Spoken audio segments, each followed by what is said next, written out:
আসসালামু আলাইকুম, স্বাগত জানাচ্ছি আরটিভির সকালের সংবাদে। আপনাদের সঙ্গে আছি আমি সিনথিয়া রহমান। প্রায় 2 সপ্তাহের বেশি সময় ধরে রাজধানী সহ সারা দেশে তীব্র গ্যাস সংকট চলছে। এতে সবচেয়ে বেশি ভোগান্তিতে পড়েছেন সিএনজি চালিত যানবাহনের চালক, শিল্প উদ্যোক্তা এবং নগরবাসী। গ্যাসের পর্যাপ্ত চাপ না থাকায় অনেক সিএনজি স্টেশন সাময়িকভাবে বন্ধ রয়েছে। কোথাও সীমিত পরিসরে গ্যাস সরবরাহ চালু থাকলেও দীর্ঘ লাইনে ঘন্টার পর ঘন্টা অপেক্ষা করতে হচ্ছে চালকদের। কক্সবাজারের মহেশখালীতে এক্সিলারেট এনার্জির বন্ধ টার্মিনাল অবশেষে আংশিক চালু হয়েছে। বুধবার রাতে টার্মিনাল থেকে জাতীয় গ্রিডে 250 মিলিয়ন ঘনফুট এলএনজি সরবরাহ শুরু হয়েছে। তবে এখন পর্যন্ত টার্মিনালের জন্য শিডিউল অনুযায়ী কার্গো পাওয়া যায়নি।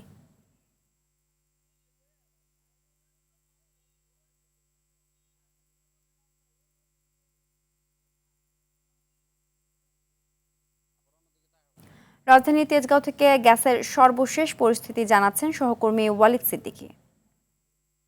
ওয়ালিদ, চালকরা কি চাহিদা অনুযায়ী গ্যাস পাচ্ছে কিনা, বর্তমান অবস্থা কি সিএনজি স্টেশনগুলোর জানাবেন? সিনথিয়া, আমরা অবস্থান করছি রাজধানীর তেজগাঁয়ে। দীর্ঘ 14 থেকে 15 দিন, আজকে 15 দিন এই যে গ্যাসের যে সংকট আজও চলমান, কিন্তু আজকের চিত্রটা একটু ভিন্ন। আজকে আমরা আগে যেমন দীর্ঘ লাইন ছিল, আজকে সেরকম দীর্ঘ লাইন নেই, কিন্তু চালকরা বলছে তারা দীর্ঘ লাইন না থাকলেও তারা পর্যাপ্ত গ্যাস পাচ্ছে না। তারা বলছে যেখানে আমরা একটা গাড়ির জন্য 600 থেকে 700 টাকার গ্যাস পেতাম, এখন সেখানে আমরা পাচ্ছি 250 থেকে 300 টাকা। এই যে গ্যাসের দীর্ঘ সারির যে সংকটটা, সেটা কমলেও এই যে গ্যাসের চাপের যে বিষয়টা, সে এখনও সেই পূর্বের ন্যায় চলমান। তারা বলছে যে গ্যাসটা তারা যা পাচ্ছে সেটা অপ্রতুল। তারা বলছে যে এই যে বর্তমান অবস্থা কবে নাগাদ যে পরিত্রাণ হবে তারা জানতে চায়। এই যে অবস্থা থেকে পরিত্রাণের জন্য তারা সরকারের হস্তক্ষেপ চায়। তারা বলছে যে এই দিনের বেশিরভাগ সময়ই যে তারা গ্যাস বারবার নিতে হচ্ছে, এর ফলে তাদের সময় কালক্ষেপণ হচ্ছে এবং এর ফলে তারা গ্যাস পাচ্ছেন না। তারা বলছে যে এই যে অপর্যাপ্ত গ্যাস, যা তাদের জীবিকায় ব্যাপক প্রভাব ফেলেছে। আপনি দেখতে পাচ্ছেন এই যে গাড়ির সারি এখনও সেই পূর্বের মতোই আছে, কিন্তু লাইনটা কমে এসেছে এবং চাপটা অনেকটা আগের চেয়ে একটু বাড়লেও কিন্তু পর্যাপ্ত না চালকদের জন্য।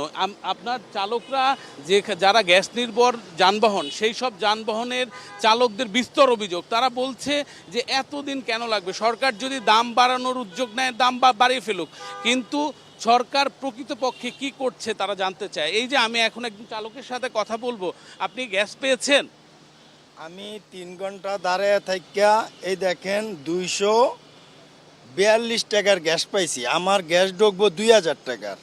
এখন সরকার যদি গ্যাসের দাম বাড়াইতে চায় বাড়াইবো, আর যদি না বাড়াইতে চায় তাহলে গ্যাসটা বন্ধ করে দেব। আমরা পাম্পে আইয়া যদি দেই প্রেসারটা পড়া থাকে, গ্যাস নেই, একটু প্রেসার উঠিয়ে দিব, তাও উঠিয়ে দেয় না। এখন আমি কি অন্য পাম্পে যে আবার হিরা সিরিয়াল দেওয়া আমার কাছে কি সম্ভব? আমার কাছে কি এনার্জিটা থাকবে বলেন? তাহলে আমাদেরকে সরকারে কি করতে চায়, একটা পথ দেখাও। এই যে অবস্থা সিনথিয়া, এই যে ড্রাইভারদের ক্ষোভ, এটা আমরা যতগুলো ড্রাইভারদের সাথে চালকদের সাথে কথা বলেছি তারা প্রত্যেকে একই অভিযোগ করেছে যে সরকার যদি বলে দাম বাড়াতে চায় তাহলে দাম বাড়াক। তাদের যে ধারণা, তারা মনে করছে যে দাম বাড়ানোর জন্য এরকম একটা সিন্ডিকেট করা হচ্ছে। আসলে আমরা ইতিমধ্যে পেট্রোবাংলা থেকে জানতে পেরেছি যে সরকার মহেশখালীতে, যে কক্সবাজার যে মহেশখালীর 2টি টার্মিনালে ত্রুটি ছিল, সেই ত্রুটি ইতিমধ্যে একটি ত্রুটি ঠিক হয়েছে এবং জাতীয় গ্রেডে ইতিমধ্যে 250 মিলিয়ন ঘনফুট গ্যাস সংযুক্ত হয়েছে এবং আগামী 1 সপ্তাহের মধ্যে গ্যাসের এই পরিস্থিতি অতি দ্রুত স্বাভাবিক হবে বলে আমরা জানতে পেরেছি সিনথিয়া, যে সরকারের পক্ষ থেকে তারা সার্বিক চেষ্টা করছে এবং এই ত্রুটি অতি দ্রুত শেষ হয়ে জাতীয় গ্রেডে গ্যাসগুলো যুক্ত হবে এবং এই সার্বিক অবস্থা থেকে উত্তরণ হবে বলে আমরা জানতে পেরেছি। সিনথিয়া, এই ছিল সর্বশেষ আমার কাছে। ওয়ালিদ, আপনাকে ধন্যবাদ। গ্যাস সংকটের বিষয়ে জানাতে আশুলিয়া থেকে সরাসরি যোগ দিচ্ছেন সহকর্মী ওমর ফারুক। শিল্প কারখানা ও বাসা বাড়িতে গ্যাস সংকটের বিষয়ে বিস্তারিত জানাবেন। সিনথিয়া, আপনাকে ধন্যবাদ। আমি আপনাকে জানিয়ে রাখি যে দীর্ঘ গ্যাস সংকটে ভুগছে শিল্পাঞ্চল আশুলিয়া সহ আশপাশের যে সকল শিল্প কলকারখানা রয়েছে সেগুলো কিন্তু গ্যাস সংকটে চরম আকার ধারণ করেছে। শিল্প কলকারখানার উৎপাদন বন্ধ রয়েছে এমনটাই আমরা জানতে পেরেছি কর্তৃপক্ষের মাধ্যমে। এছাড়া সিএনজি চালিত যে সকল যানবাহনগুলো রয়েছে তারা সিএনজি স্টেশনগুলোতে ঘন্টার পর ঘন্টা অপেক্ষা করছে। আমি দেখাতে চাই পিছনে আমি যে পাম্পটিতে দাঁড়িয়ে রয়েছি, সকাল থেকে কিন্তু এই সিএনজি পাম্পে প্রেশার নেই। যদিও গ্যাস কর্তৃপক্ষ বলছে আজকে প্রেশারের কিছুটা স্বাভাবিক হবে এবং আগামী এক সপ্তাহের মধ্যে পুরোপুরি ঠিক হবে এমনটাই জানিয়েছেন তিতাস কর্তৃপক্ষ। তো তারপরেও কিন্তু পরিবহনের যে সংশ্লিষ্টরা রয়েছে তারা কিন্তু ক্ষোভ প্রকাশ করছেন। একটি গাড়িতে একবারের জায়গায় যেখানে একবার গ্যাস নিলে সারাদিন চলে সেখানে তাদের 4 বার করেও গ্যাস নিতে হচ্ছে এবং তারপরে ঘন্টার পর ঘন্টা লাইনে দাঁড়িয়ে থাকতে হচ্ছে, কিন্তু তাদের সেই কাঙ্ক্ষিত গ্যাস সেই গ্যাস কিন্তু তারা পাচ্ছেন না। শিল্প কারখানাগুলোতে কিন্তু উৎপাদন ব্যাহত হয়, কিন্তু শিল্প কারখানা এলাকায় যে লাখ লাখ শ্রমিক রয়েছে তারা কিন্তু নানা দুশ্চিন্তার মধ্যে পড়েছেন। কখন যেন তাদের কারখানা স্থায়ীভাবে বন্ধ হয়ে যায়। তারা সরকারের কাছে দাবি জানিয়েছেন যে দ্রুত সময়ের মধ্যে গ্যাস সংকট সমাধান করে শিল্প কলকারখানার উৎপাদন স্বাভাবিক রাখার জন্য সরকারের কাছে তারা আবেদন জানিয়েছেন। তো শিল্পাঞ্চল আশুলিয়া থেকে গ্যাস সংকট নিয়ে আমার কাছে এই ছিল সর্বশেষ। সিনথিয়া।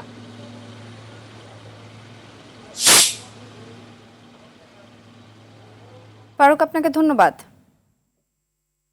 বেসরকারি প্রতিষ্ঠানের অধীনে বিদ্যুতের বিতরণ ব্যবস্থা ছেড়ে দেওয়ার ঘোষণায় সংশ্লিষ্ট কর্মকর্তা কর্মচারীদের মধ্যে চাপা ক্ষোভের সৃষ্টি হয়েছে। কেউ কেউ এটিকে রাজনৈতিক শক্তির অপকৌশল হিসেবেও উল্লেখ করছেন।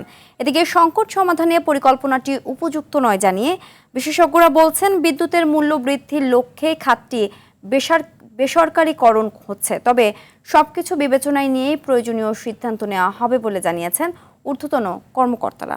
সর্দার রাজীবের রিপোর্টে বিস্তারিত। বর্তমানে 12 কেজির এলপি গ্যাসের মূল্য 1600 টাকার নিচে নির্ধারিত থাকলেও প্রতিষ্ঠান ভেদে তা বিক্রি হচ্ছে 1700 থেকে 1800 টাকা। কোনো সময় কৃত্রিম সংকটে সিলিন্ডার প্রতি বাড়তি নেওয়া হয় আরও অন্তত 3 থেকে 400 টাকা। বেসরকারিভাবে এলপিজি সরবরাহ ব্যবস্থা থাকায় বরাবরই সরকারি নির্দেশনার কোনো তোয়াক্কাই করা হচ্ছে না। গত 2-3 মাস আগে তো আমরা কোম্পানির রেটে বিক্রি করতে পারছি না। কোম্পানিতে রেট অনেক বেশি বিক্রি করা লাগছে। সরকারি রেট যদি আসছিল 1300 টাকা, আমরা পাইকারি বিক্রি করলাম 1400 টাকা। আমাদের রেট অনুযায়ী বর্তমানে 1500 টাকা করে আমরা ওদের কাছে গাড়ি ভাড়া সহ পৌঁছায় দিয়ে আসি। গাড়ি ভাড়া আমাদের 1600 টাকা ইচ্ছে করলে ওনারা বিক্রি করতে পারে, কিন্তু ওনারা যে কেন এরকম করে আসলে একটা দুঃখজনক বিষয়। চলমান গ্যাস সংকটে স্থবির হয়ে পড়েছে শিল্প কারখানা সহ জনজীবন। ভাসমান এলএনজি টার্মিনালের ত্রুটির কারণেই এই চরম সংকট। তবে ব্যক্তি মালিকানায় টার্মিনালটি পরিচালিত হওয়ায় বিশেষ কোনো সিদ্ধান্তও নিতে পারছে না সরকার। অতিমাত্রায় কোম্পানি নির্ভরতাই সংকটের কারণ বলে মনে করেন কেউ কেউ। এমন পরিস্থিতির মধ্যেই সম্প্রতি দেশের বিদ্যুৎ কোম্পানিগুলোকে বেসরকারি মালিকানায় তুলে দেওয়ার কথা বলেছেন বিদ্যুৎ ও জ্বালানি মন্ত্রী ইকবাল হাসান মাহমুদ। ভর্তুকির চাপ কমাতে নেয়া এই সিদ্ধান্তে প্রধানমন্ত্রীর সম্মতি রয়েছেও বলে জানান তিনি। সব রকমের ফ্যাসিলিটি আমরা তৈরি করছি ইনভেস্টমেন্টের জন্য। আর আমাদের প্রধানমন্ত্রী উনি বলেন যে এনাফ ইজ এনাফ, সরকারি পয়সা কিছু করেন না, প্রাইভেটকে দিয়ে দেন, প্রাইভেট চালাকেরা। পাশেই দেখেন না, কলকাতাতে গোয়েঙ্কারা চালাচ্ছে, বোম্বেতে আপনার রিলায়েন্স চালাচ্ছে। তবে নিয়ন্ত্রণ ব্যবস্থাপনা ঠিক না করে বিতরণ কার্যক্রম বেসরকারীকরণ করা হলে গ্রাহক ভোগান্তি বাড়ার পাশাপাশি ব্যয় বেড়ে যাওয়ার শঙ্কায় বিশেষজ্ঞরা।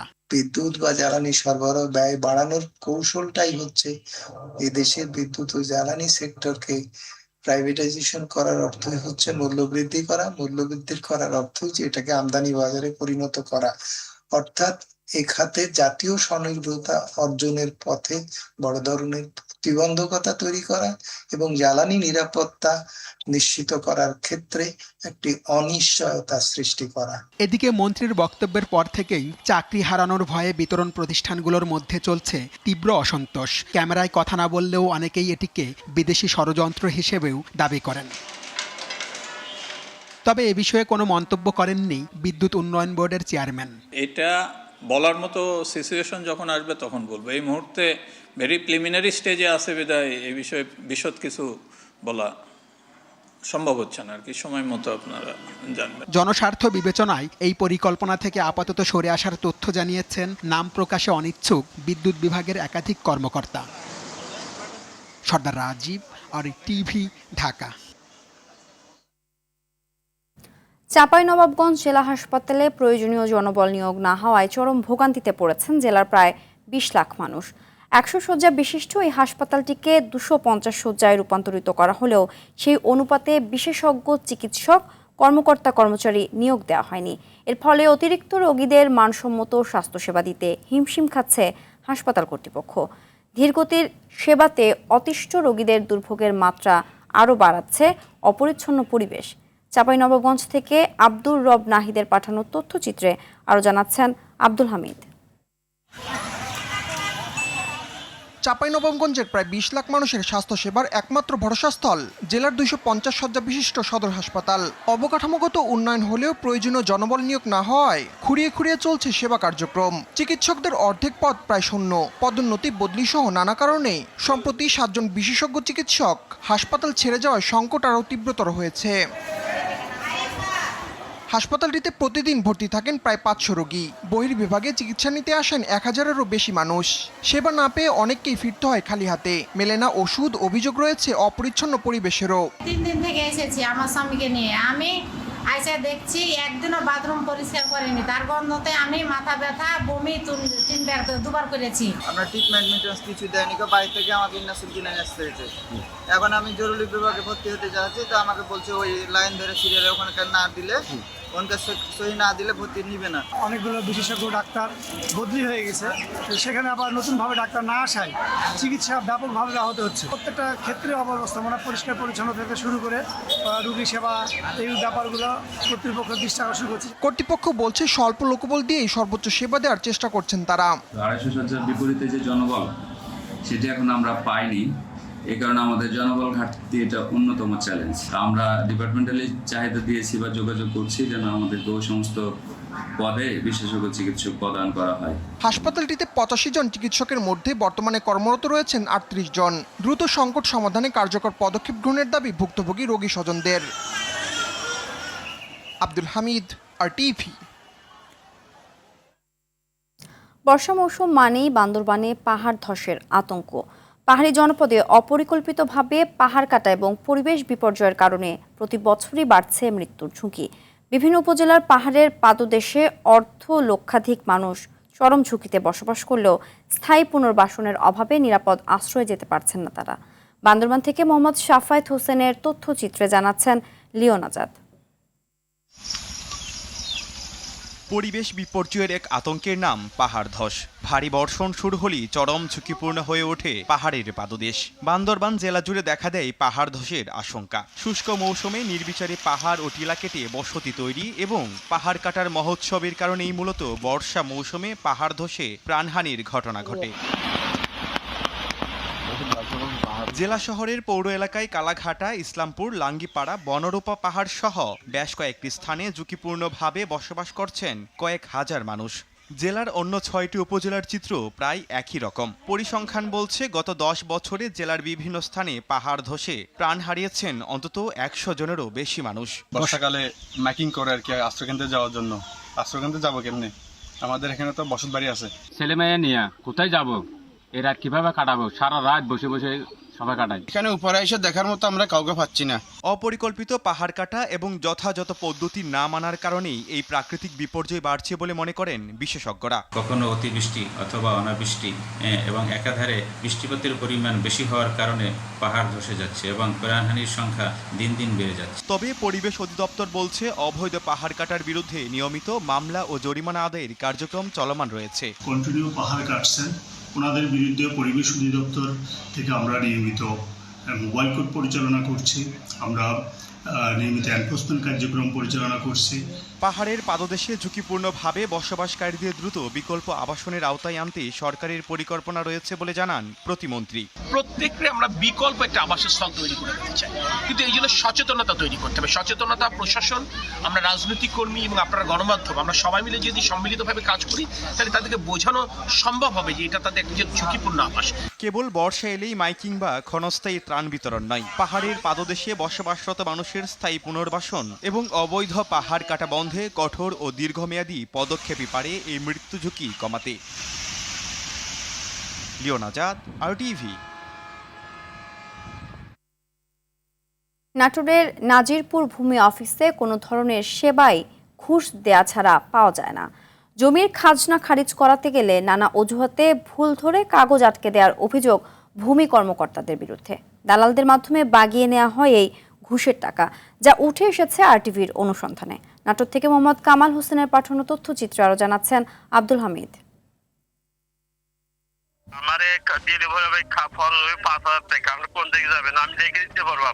দালালের সঙ্গে এভাবেই ঘুষ লেনদেনের চুক্তি করেন আরটিভির নাটোর প্রতিনিধি। জমির নামজারি করতে সরকারি ফি মাত্র 1100 টাকা নির্ধারিত থাকলেও দালালের মাধ্যমে করলে দিতে হবে 5000 টাকা, নয়তো হতে হবে অসহনীয় হয়রানির শিকার। এমন ঘটনাই ঘটে নাটোরের গুরুদাসপুর উপজেলার নাজিরপুর ভূমি অফিসে। অফিসে খারিজ করতে আসা এক ব্যক্তির থেকে ঘুষ নেওয়ার একটি ভিডিওতে দেখা যায় অফিস সহকারী ইকবাল হোসেন ও দালালের সহযোগিতায় ঘুষ নিচ্ছেন ভূমি কর্মকর্তা আরিফুল ইসলাম। এরপরই অনুসন্ধানে নামে আরটিভি। তবে অবৈধভাবে টাকা লেনদেনের বিষয়টি অস্বীকার করছেন দালাল চক্রের প্রধান আব্দুল কুদ্দুস। না না না, এটা হয়তোবা কেউ কিছু বললে অন্তত বোধহয় এটুকু একটু মিথ্যা কথা বলা হয়েছে। আমার চোখের সামনে আমি টাকা লেনদেন করা কাউকে দেখিনি। অনিয়ম, দুর্নীতি আর দালালদের আখড়া হয়ে ওঠা ভূমি অফিসটিতে ঘুষ ছাড়া নড়ে না একটি কাগজও। টাকা না দিলে এক প্রকার জিম্মি করে কাগজপত্রে অযথা ভুল ধরে আটকে দেওয়া হয় নামজারি, যার নেপথ্যে ভূমি কর্মকর্তা ও দালালরা। 3-4বার আমার খারিজের আবেদন করা হয়েছে, 4বার খাজনার আবেদন করছি, কিন্তু কোনোটাই আমার গ্রান্টেড ওরা করে না। ওনারা বিভিন্ন সময় বিভিন্ন অজুহাত দেখায়। ভূমি অফিসে যাই, ভূমি অফিসে যাওয়ার পরে দেখি যে আমার জমির খাজনা খারিজ অন্য একজনের নামে হয়ে গেছে। তো 62 রেকর্ড আমার দাদার নামে, 72 রেকর্ড আমার দাদার নামে, তাহলে সেই জমির খাজনা খারিজ আরেকজনের নামে কিভাবে হয়? 1100 টাকা, কিন্তু দেখা যাচ্ছে 10,000, 15,000, 20,000 টাকা দিলে পরে ওটা পার করে নিয়ে চলে যাচ্ছে। আমরা চাই যে এখানে দালাল মুক্ত হয়। এ বিষয়ে ক্যামেরার সামনে কথা বলতে রাজি হননি অভিযুক্ত ভূমি কর্মকর্তা আরিফুল ইসলাম। না না ভাই, কোনো টাকা নেই, না কোনো টাকা নেই, না কোনো টাকা নেই। অভিযোগ পেলে ব্যবস্থা নেওয়ার কথা বলছেন উপজেলার সহকারী ভূমি কমিশনার। একই আশ্বাস দিচ্ছেন উপজেলা নির্বাহী কর্মকর্তাও। যদি কোনো লিখিত অভিযোগ আসে, সেক্ষেত্রে আমরা যে প্রয়োজনীয় আইনানুগ যে ব্যবস্থা বিধিমত হয় সেই ব্যবস্থা গ্রহণ করা হবে। অভিযোগের সত্যতার ভিত্তিতে নিশ্চয়ই তার বিরুদ্ধে কিছু ব্যবস্থা নেওয়ার ঊর্ধ্বতন কর্তৃপক্ষের নির্দেশনা আছে। যদি এইরকম অভিযোগ পাওয়া যায়, অবশ্যই বিধি অনুসারে তার ব্যবস্থা নেওয়া হবে। সরকারের পক্ষ থেকে ভূমি ব্যবস্থাপনায় নানা উদ্যোগ নিলেও কতিপয় এসব দুর্নীতিবাজ কর্মকর্তা আর দালালদের খপ্পরে পড়ে অসহায় হয়ে পড়ছে গ্রামের সাধারণ মানুষ। ভুক্তভোগীদের দাবি, অভিযোগ তদন্ত করে দায়ীদের বিরুদ্ধে কঠোর ব্যবস্থা না নিলে আরও মাথাচাড়া দিয়ে উঠবে এই সিন্ডিকেট। আব্দুল হামিদ, আরটিভি। মাগুরায় ক্রিকেটার সাকিব আল হাসানের বাড়িতে পেট্রোল ঢেলে আগুন দেওয়ার চেষ্টা চালিয়েছে দুর্বৃত্তরা। এতে গেটে সামান্য আগুন লাগলেও তা দ্রুত নিভে যায়। এতে বড় ধরনের কোনো ক্ষতি হয়নি। তবে বাড়িতে ইট পাটকেল নিক্ষেপ করে কাচের জানালা ভাঙচুর করা হয়েছে। বুধবার রাত 9:45টার দিকে শহরের কেশব মোড় এলাকায় সাকিবের পৈতৃক বাড়িতে এ ঘটনা ঘটে। সদর থানার পুলিশ জানায়, কে বা কারা পেট্রোল ঢেলে আগুন দেওয়ার চেষ্টা করেছে তা জানা যায়নি। তবে ঘটনার পর বাড়িটির চারপাশে পুলিশ মোতায়েন করা হয়েছে। আর জড়িতদের শনাক্ত করে আইনের আওতায় আনার কথাও জানায় পুলিশ।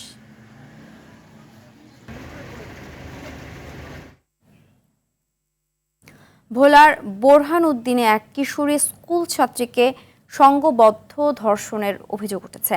এমনকি ধর্ষণের ভিডিও ধারণ করে তা সামাজিক যোগাযোগ মাধ্যমে ছড়িয়ে দেওয়া হয়েছে। এ ঘটনায় ভুক্তভোগীর বড় ভাই বাদী হয়ে বোরহান উদ্দিন মডেল থানায় নারী ও শিশু নির্যাতন দমন আইনে অভিযুক্ত 5 কিশোরের বিরুদ্ধে মামলা করেন।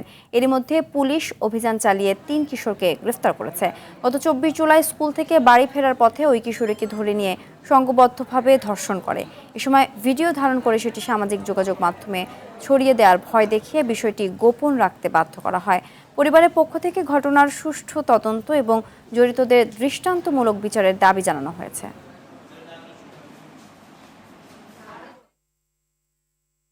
চাঁদপুরে মাদক বিরোধী অভিযানে হামলার ঘটনায় শাহজাহান পাটোয়ারি নামে এক প্রবাসীর মৃত্যুর অভিযোগ উঠেছে। বুধবার সন্ধ্যায় জেলার সদর উপজেলার মান্দারি এলাকায় এই ঘটনা ঘটে। নিহত শাহজাহান একই এলাকার বাসিন্দা ও প্রবাস ফেরত। স্থানীয়রা জানান, স্থানীয় কয়েকজন যুবক মাদক বিরোধী অভিযান পরিচালনা করছিলেন। এ সময় যুবকদের দৌড় দিতে দেখে কারণ জানতে চান শাহজাহান। এতে ক্ষিপ্ত হয়ে মাদক বিরোধী অভিযানে থাকা যুবকরা তাকে লক্ষ্য করে ইট পাটকেল নিক্ষেপ করে। আহত অবস্থায় হাসপাতালে নেওয়া হলে মৃত্যু হয় তার। ঘটনার পর মহামায়া এলাকায় বিক্ষুব্ধ জনতা সড়ক অবরোধ করেন। খবর পেয়ে পুলিশ এসে জনগণকে আটক করলে পরিস্থিতি কিছুটা নিয়ন্ত্রণে আসে। আইডিএলসি পরিবর্তনের পথে বাংলাদেশ। চলতি 2026-27 অর্থ বছরের প্রথম মাস জুলাইয়ে দেশে রেমিটেন্স এসেছে $286 কোটি। গত অর্থ বছরের একই মাসে রেমিটেন্স এসেছিল $247 কোটি, যা গত অর্থ বছরের জুলাই মাসের চেয়ে 15.79% বেশি।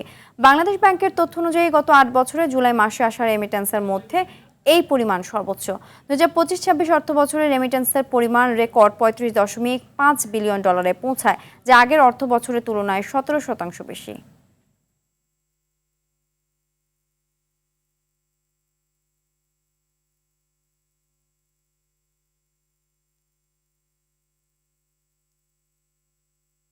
আন্তর্জাতিক প্রসঙ্গ, মালয়েশিয়ায় বিভিন্ন খাতে শ্রমিক সংকট কাটাতে উদ্যোগ নিয়েছেন দেশটির প্রধানমন্ত্রী দাতুক সেরি আনোয়ার ইব্রাহিম। বিদেশি কর্মী নিয়োগের প্রায় 15,000 আবেদন দ্রুত নিষ্পত্তির নির্দেশ দিয়েছেন তিনি। বুধবার মন্ত্রিসভার বৈঠক শেষে সরকারের মুখপাত্র জানান, মানব সম্পদ মন্ত্রণালয়কে দ্রুত আবেদনগুলো যাচাই বাছাই করে প্রয়োজনীয় অনুমোদন দিতে বলা হয়েছে। সরকারের আশা, এতে নির্মাণ, উৎপাদন, সেবাসহ শ্রমিক সংকটে থাকা বিভিন্ন খাতে প্রয়োজনীয় জনবল নিশ্চিত হবে। এছাড়া অর্থনৈতিক কার্যক্রম আরও গতিশীল হবে। এর আগে ভারতীয় মুসলিম রেস্তোরাঁ খাতে শ্রমিক সংকট দূর করার নির্দেশও দিয়েছিলেন আনোয়ার ইব্রাহিম। তবে তিনি স্পষ্ট করেছেন, বিদেশি কর্মী নিয়োগের পুরো প্রক্রিয়া অবশ্যই বিদ্যমান আইন ও সরকারি নীতিমালা মেনেই সম্পন্ন করতে হবে।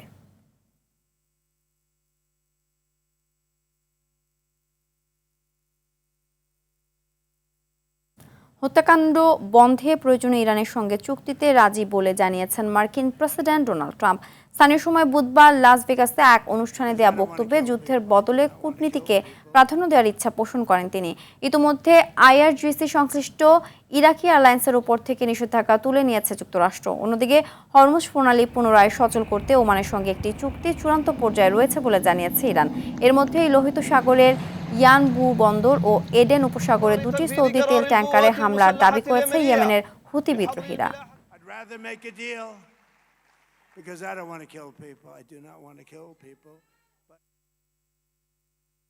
কূটনৈতিক উত্তেজনার জেরে এবারে আর্জেন্টিনার রাষ্ট্রদূতকে দেশ ছাড়ার নির্দেশ দিয়েছে ব্রাজিল সরকার। President Luiz Inacio Lula da সিলভাকে নিয়ে আর্জেন্টিন প্রেসিডেন্ট হাভিয়ের মিলেইয়ের ধারাবাহিক সমালোচনার মধ্যে এমন সিদ্ধান্ত নিল দেশটি। এক বিবৃতিতে আর্জেন্টিনা পররাষ্ট্র মন্ত্রণালয় জানিয়েছে, রাষ্ট্রদূতকে বহিষ্কারের পাশাপাশি আর্জেন্টিনাতেও নিজেদের কূটনৈতিক মিশনের মর্যাদাও কমিয়ে আনার সিদ্ধান্ত নিয়েছে ব্রাসিলিয়া। এর আগে আর্জেন্টিনা থেকে নিজেদের রাষ্ট্রদূতকেও দেশে ফিরিয়ে নেয় ব্রাজিল।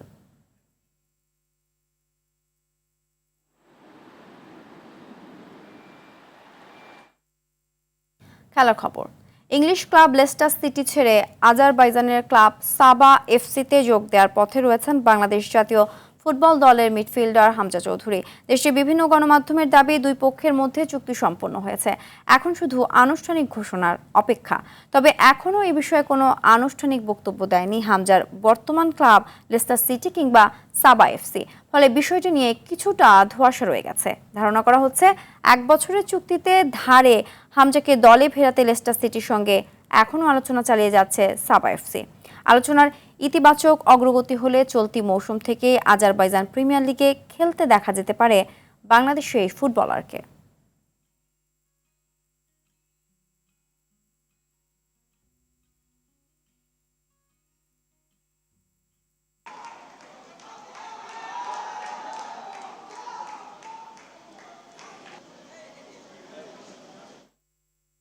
অস্ট্রেলিয়ার বিপক্ষে টেস্ট সিরিজের আগে একমাত্র প্রস্তুতি ম্যাচে অস্ট্রেলিয়া একাদশের বিপক্ষে টস জিতে ব্যাট করছে বাংলাদেশ। শেষ খবর পাওয়া পর্যন্ত টাইগারদের সংগ্রহ 6 উইকেটে 113 রান। ডারউইনের শুরুটা ভালো হয়নি নাজমুল হোসেন শান্তর দলের। তানজিদ হাসান ফেরেন 0 রানে। এরপর সাদমান মুমিনুলরা দলের হাল ধরার চেষ্টা করলেও স্পিন ঘূর্ণিতে মিডল অর্ডারে ধস নামান কোরি রচি চিউলি। একাই সাদমান, মুমিনুল ও মুশফিকুর রহিমকে সাজঘরে ফেরালে মাত্র 61 রানেই 4 উইকেট হারিয়ে কোণঠাসা হয়ে পড়ে বাংলাদেশ।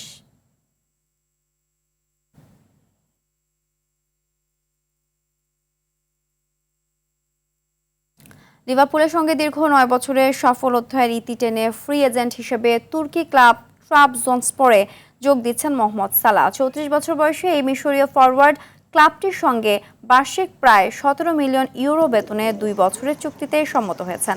সৌদি প্রো লিগ ও MLS-এর লোভনীয় প্রস্তাব ফিরিয়ে ইউরোপা লিগে খেলার সুযোগ থাকায় ট্রামজনস্পরকে বেছে নিয়েছেন তিনি। দলবদল চূড়ান্ত করতে ইস্তাম্বুলে তার স্বাস্থ্য পরীক্ষা সফলভাবে সম্পন্ন হয়েছে।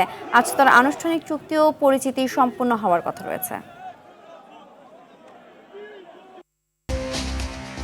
সকালের সংবাদ এ পর্যন্তই। মধ্যাহ্নের সংবাদ দুপুর 12টায় দেখার আমন্ত্রণ রইল। ধন্যবাদ সবাইকে।